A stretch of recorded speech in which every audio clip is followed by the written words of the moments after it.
Dikit sa kuan. Pang-pang. Ganda. Sabi daw, kapag vlogger daw, kailangan dahan-dahan yung video mo. Ganyan, o. Para malinaw sa paningin ng mga nanonood. Yan.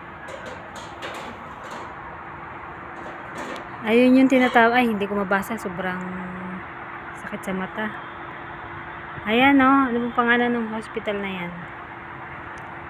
Kapag vlogger ka daw, ganyan daw dapat. O, dahan-dahan ang camera. Hindi yung malikot. Yung ganyan, o.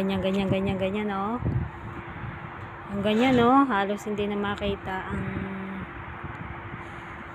Ayan, punta tayo dito. Ganito daw kapag vlogger ang isang tao, dapat ganyan. Ayan, dahan-dahan, oh. Ganda dito, oh.